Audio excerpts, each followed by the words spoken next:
so my name's Daniel Compton. I'm going to tell you a little bit more about myself later on, but before I start, I want to do a quick survey.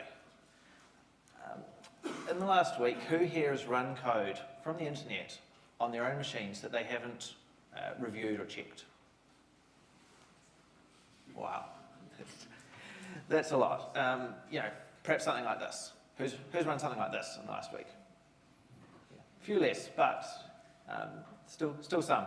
What about in production? Who's run untrusted or code they didn't review in production? Yeah, cool.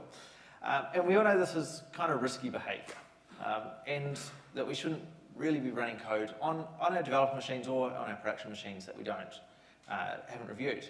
And the reason is that we need to trust. We need to trust this site.com is going to give us what we expect it's going to give us. And so, in this case, we're curling into bash, and that's, generally a pretty bad idea in itself. But there's also a lot of trust in this site.com. What about this? Who's run this or some variant of this in the last week? Yeah. Pip install, npm install, Maven install. Probably most of you, if you're software developers, have run something like this on your developer machines and on your production machines in the last weeks. And I would suggest that this is not all that different from that curl into bash. You still have the same general thing where you've got some software on your computer and you say, give me some code over the internet, and you really trust that that service that's giving you the code gives you the correct code, and then your machine downloads it and it runs it. And this is a pretty big security risk. We don't really think about it in our day-to-day work, and I think this is I'm not sure if it's the iceberg beneath the surface or it's just that it happens to have not burned people, but it's a pretty big risk. I would suggest that package managers are probably one of the juiciest targets in the world. If you think about the surface area or the amount of impact that compromising a single package manager could have, it's pretty big. So this brings attackers, people who are interested in these targets. And often these services are run by volunteers or non-profits.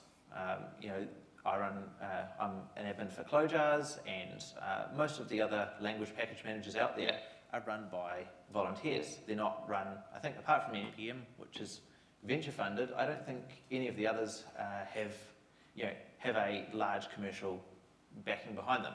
Maybe there's a few, but most of them don't. So on one hand, you've got hugely motivated attackers, and on the other, you've got a bunch of part-timers. This doesn't really sound like a great recipe for success, does it? So this talk is titled Security on a Shoestring, and it's about my experience joining a package manager as a volunteer and how we improved our security. I'm a consultant. I work mainly with Clojure and ClojureScript. Who has heard of Clojure? Yeah, so some of you have heard of it. It's a pretty small language. It runs on the JVM, and it kind of inhabits the same community as a lot of other JVM languages, Java, Groovy, Scala. This is me. You can find more about me here. You can get my slides from here, and contact details if you want to ask me some questions afterwards. I'm also working on a private jar hosting service called Depths. If you're interested in that, if you don't want to have to run a private Nexus or Artifactory server inside your company, you can take a look at that or come talk to me afterwards. And most relevant for this talk, I'm an admin for Clojars. So Clojars is an open source jar hosting service for the Clojure community. It's free to use to publish and download jars. In case you don't know what a jar is just a packaging format for code that you share on the JVM. Clojars was started in late 2009, and it's gone through several maintainers since then, and it's a volunteer organisation. So you might be thinking to yourself, well, who cares? It's just these 10,000 little Clojure people running off in the corner doing their own thing. Why should I care about them? And the reason is kind of due to the way that the way the JVM handles dependencies is that there's no defined authority for any particular package. And what a lot of companies end up doing is that they need to get packages from several different places. So if anywhere in their company they say, oh, we need that jar and it's on Clojars, and they add the Clojars repository to their configuration, then suddenly they have a dependency on us, not just for that single package that they expect to be downloading, but we could answer them with any package that they ask for. And so that means that adding a Maven repository is quite a big responsibility for us and quite a big risk for any company who does that. If Clojars was compromised, it's going to affect quite a few people. So I joined Clojars in late 2015. I was submitting patches through 2015, and towards the end of the year, I was asked to join by the other admin, Toby Crawley. And we kind of identified pretty quickly the biggest thing we needed to work on was this server that was running Clojars. It was the original one that had been around since 2009. It was running on Linode. It had been updated a couple of times, but I think it was originally running on Ubuntu 10.04, which was long out of date by then. And I think we'd updated a little bit, but it was a pretty creaky server. And as some of you may know, if you've ever had to kind of go back and reverse engineer what's going on a server, there's a lot of archaeology that you need to do to dig up, what is this server doing? Why is it, how do we run this? And because it had gone through several different maintainers over that time, there was no documentation to say what was this actually doing. And we knew if this server went down for some reason, it was going to be, could be quite a while before we get it back up and running again, because we don't even know all of the things that it's doing. So, some of you may have heard the pets versus cattle analogy for servers. And this was definitely a pet. And so we kind of set this plan, we're going to need to start rebuilding the server so that we can recover in case of an emergency. And the server was hosted on Linode. And over Christmas 2015, there was a big DDoS on Linode, which took them offline, and it took us offline, and it took pretty much all of their customers offline. And this was kind of the exact situation that we were trying to avoid. We knew this was a problem, and we just hadn't had time to fix it yet. So Clojars was down for 2 weeks or so, and then once we got back up again, that was kind of priority number one, was that we needed to rebuild the server. Linode also didn't have a great security track record, and some more stuff had come out around this time about them getting hacked, and those hacks leading to their customers getting hacked, and they hadn't really told people about this, and it was all a bit shady, and we decided, let's get out of here. So we're in a situation where we've got an ancient server, we don't really know exactly what it's doing, we're hosting it with a company that we don't trust. Clojars is a really security critical service, and Toby and I are both unpaid volunteers. We've both got full-time jobs and families and hobbies and other stuff. So this is kind of the worst case scenario in many ways, because we don't really have all that much resources. And so last year at OWASP NZA, I saw Laura Bell speak. She works at SafeStack. You'll probably see a few SafeStack names around here. Like Nick's from the talk before. And so I asked her for some help, because I was feeling pretty out of my depth about, how do we go from where we are to a more secure place. And met with her a few weeks later, and she talked me through a few things that could help.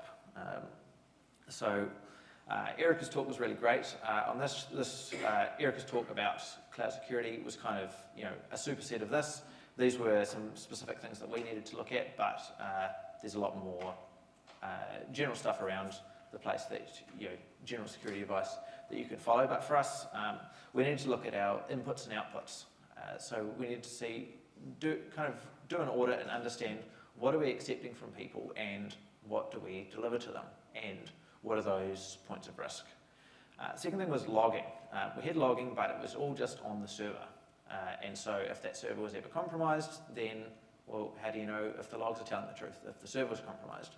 So a really strong recommendation was to get those logs sent somewhere else, and send them to another server in a way where if the Clojars server was compromised, they wouldn't compromise the logs on this other place as well. Similar recommendation was for backups. Backups are really important, and for Clojars in particular, we're storing code for people. So if our backups were compromised, and we didn't really know, if we had no idea of when our backups were compromised, then even after we recovered from a problem, we still might be distributing bad jars, which is pretty bad. Patching, we needed to make sure that we were going to stay on top of OS patches, application patches, and library patches, and we kind of had this, reasonably under control because we're, fairly glued in to what's going on in the security community. But I'll talk a little bit more about that later. Another really good recommendation was to run security tools, things like OWASP Zap or Detectify, and run these on a recurring schedule so that over time you'll catch if any bugs creep in or things that anything's that you didn't expect. Next thing is, because Clojars is open source, we can accept PRs from anyone in the world, and those PRs really need to be checked very carefully for security. It's one thing to write secure code when it's just you and the people in your company that you trust, but when you've got people from anywhere who may be sending you something that may not be that great, either intentionally or perhaps unintentionally, you need to be really careful about that. So we put in some practices to always review code, especially for security, and if it was touching the deploys or the authentication, then we really wanted to make sure we knew what was going on there. And the last one, which we haven't got to yet, but probably sometime this year we'll do, is a bug bounty. Bug bounties are a great way to get eyes of people who are interested in finding bugs, and they're perhaps more ethical than some of the other people you might find, and they'll report those bugs to you in exchange for some cash. And we don't have a lot of resources, so that's a little bit of a challenge for us to figure out what's the right way to run a bug bounty, but that's something that we're interested in doing to get more eyes on Clojars. So from this, we kind of had a game plan of how do we, what specific steps do we need to take to improve the security of Clojars? And the next thing was, how do we support this? How do we fund this? And because Clojars is open source, we were able to accept pull requests from other people to help us with some of these things, and we wanted to pay them. And so we got funding from the Clojure community through a service called Bounty Source. You can sign up for that through GitHub integration, and it's designed for projects, software projects, to accept funding from different people. We were able to raise about $1,000 a month pretty quickly from that, because Clojars had a lot of goodwill in the Clojure community. We're a pretty small community, but enough people were happy to pitch in to support us there. And we got some interest from corporates, who were wanting to donate to us, but because we were just some random service on the internet, they can't just have a line item in their accounting saying gave money to random service on the internet. If they were going to give us money, we needed to be a charitable organisation, and we weren't, and so we couldn't accept that money, which was a shame. So we could see there was some opportunities there and some things we should be looking at, but we didn't have any infrastructure to support us there. Next thing we did was that we looked at ways that we could get support from outside companies to help us with our service, to support our security and our reliability. So we got support from Ansible, Fastly, Ping-On-Runner, Rackspace, Red Hat, Sentry, and Status Page, and we had some web design from BendyWorks. And I want to say, especially to Rackspace and Fastly, those companies have given us a lot of resources for nothing, and that's really improved our security and our reliability for all of our we don't have customers, we've got users, and without them it would have been a bit of a challenge to do some of the things we've done. Another thing to think about that we'd kind of been putting off in the background was legal liability. And it wasn't really top of mind, but as far as we could tell, Toby and I were legally liable for anything that happened with Clojars. So, if someone decided to sue Clojars, then that suing would just, carry straight through to Toby and me. Now, luckily for me, Toby lives in the US, so he's far more likely to get sued than I am. So I wasn't too worried about it, but he was, and so we kind of had seen, Clojars has been around for quite a while. It's pretty big now, and we need to get a little bit more legal structure behind us. And so we joined the Software Freedom Conservancy. The Software Freedom Conservancy is a little bit like the Apache Foundation, or the Cloud Native Computing Foundation, or the Linux Foundation. There's different of these foundations around, which are designed to be sort of a parent for software projects, to provide them with legal backing, financial backing, or financial support, and for them to be able to accept donations from, especially from large companies. And so we looked at different ones, and we ended up with the SFC. Clojars is a bit of an unusual case for them, I think, because while we're an open source project, our value is not really in our code; it's the service that we provide. But we managed to get in with them. If you're interested in that kind of process, please come up and talk to me afterwards. I'm happy to talk to you a little bit more about what that was like. So we've kind of got all of the different pieces in place to rebuild the server, and so we decided to use Ansible to automate the server, and it took quite a while, several months of part-time work. I forget exactly how many hours, but it was probably over 100 that it took to trawl through this old server and figure out what was going on. How do we replicate this in Ansible code and get it set up? And in the end, the code's all there on our GitHub page if you're interested in running any kind of a service that needs, if you want to run a secure box. This has got config for how to run an Ubuntu server with decent defaults. And the switchover went pretty smoothly. We only had one little thing that we hadn't realised, which was the stats calculations weren't getting done on the new server, but that was easily fixed. And we kind of ended the story pretty happily. After that, we were on a much firmer foundation, and we did some work to put our files on Rackspace's cloud files and serve them from Fastly. And that improved our reliability a lot more, because now we're serving all of the files that our users are asking us for are now getting served from through Fastly and then into Rackspace's cloud files directly, and our little server sitting in the corner doesn't need to touch that request path at all. That of course introduces some risks to us that we need to trust Rackspace cloud files and Fastly to do things safely for us, but on balance we think they're probably as capable as we are, probably more, to serve these files safely for us. And that really improves our reliability, because that's the thing most our users care about most, is getting stuff from us. So what did we learn from this?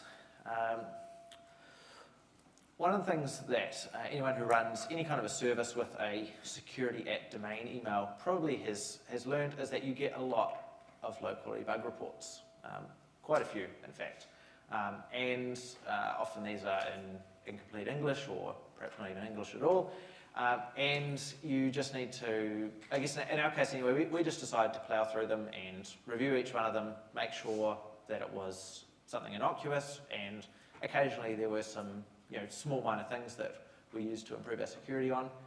No one's ever emailed us with anything massive, any massive holes that could lead to account takeover or anything like that, but it's a good thing to have. It's certainly better to have it than to not have it. And next thing that we learnt was to avoid operations as much as possible. And so when we were looking to rebuild the server, we had some people suggest to us, well, why don't you do it with Docker and Kubernetes and distributed databases and all of these things that are very exciting. And if you're in a day job that supports you with that, I'm sure you have a lot of fun working with it. But you know, we don't want our infrastructure to be exciting. We want it to be very, very boring. We don't want to think about it at all. So we decided to avoid Docker, Kubernetes, all of these distributed things, and just stick with tried and tested options. You know, Nginx, Ubuntu, even SQLite. You might be quite surprised to know how much load a single SQLite database can serve, and that, you know, even that just brings down our security profile one thing more, because we don't need to secure a Postgres database. We don't need to update it. We don't need to worry about that in quite the same way. The other thing that improved our operations is moving to the CDN and object store, because now we no longer have to, you know, we're no longer in that serving path. So if our server goes down for any reason, people won't be able to deploy to us, and they won't be able to, you know, browse the website, but they can still get their jars, which is by far the most important thing for them. Part of this no-ops culture that we've got is avoiding cost. So NPM spends about $1 million a year on open source infrastructure. We spend $0 a year. And you know, part of that is because we've got donated resources, and if we were to actually pay for them, we'd probably be paying somewhere around $4,000 a year. But before we used the CDN, you know, we were running on a $40 a month Linode server, and that was just fine. So if you're running perhaps a volunteer service, you know, you can get away with not a lot of, without spending a lot, and you can still get a lot for your money, especially these days. Next thing was, we learned that people are really great. We've had support from companies, we've had support from individuals, we've had people provide code, provide money, provide their resources. You know, Laura Bell at SafeStack provided her time and expertise. And generally, you'll find if you're running some sort of a community project, a lot of people are really happy to help you out if you just ask. If you know, they're probably never going to offer because they're never going to know that you need them. But if you ask them, lots of the time, not always, but lots of the time, you'll get a really positive response. So how can you apply this if you work in an organisation without perhaps much money? Maybe you work for a non-profit, or you're volunteering, or a community service. Any of these things. There's kind of three takeaways I would have, which is, you know, review your security profile and go through those steps of looking at what you accept, what you reject. There's lots of advice out there about how to secure a service. The hard thing is actually taking it. Second thing is look for help. Don't just try and do it all by yourself. And the third thing is to keep it simple, because you know, especially when you're a volunteer, you don't have a lot of time. If you try to make things complicated, that's going to be your undoing. And that's the end of my talk. Does anyone have any questions? Okay. Do you have any like confirmed examples of poison repositories? Do you mean like a hacked? Someone has hacked a repository? I was thinking more the developer gets something popular and then that guy turns malicious, but Yeah. sure Yeah. So certainly wouldn't surprise me if it has happened. I can't think of anything high profile that has happened, but I'm always, you know, on the lookout for it. There was a great story, I think it was last year, about a guy who registered a bunch of popular package names, but with one character shifted from popular things, and just for typos. And he ended up getting, you know, tens of thousands of people installing these packages that didn't exist, and they were just, you know, one character short. And so any of those would have been an account takeover. Yeah, I think this is just a really, I worry about it a lot, and I think it's just, pretty incredible that nothing really serious has happened, because, like Express is a really popular project on NPM, and Express is downloaded 500,000 times every day. So, someone, the Express author, goes malicious, or they lose their credentials or whatever, in a day, you've got 500,000 downloads, which is pretty scary stuff. And I think we're just lucky that everyone's so trusting and trustworthy, mostly. And this is something that we're really interested in, how we can, increase the cryptographic security of the jars that we're sending out. And there's a project called the Update Framework. I won't talk about it now because it's pretty big, but I think that's a really good project for preventing at least some of those malicious attacks. Last year there was a Letpad with NPM. Yep. So there's a popular library called Letpad that Sure. relied on Babel. Yeah. And the person who leaded it was basically just broke everything. Yeah. Because like everyone used Babel, so like React was broken. Yeah.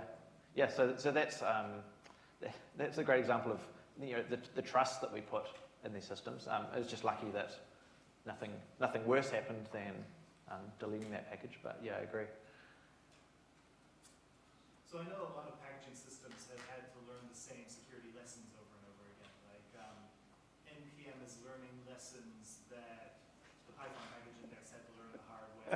Things like being allowed to re-upload the same version of the file, certain things like that. Yes. So I guess you have to keep your eyes out on trying to absorb those lessons before having to learn it the hard way, like so many people have done. Yeah, definitely.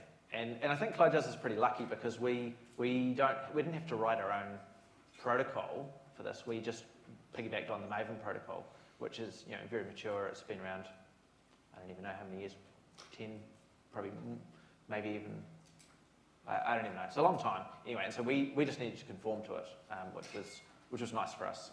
But yeah. Sorry, what protocol? The Maven repository. Oh, okay. Protocol. Great.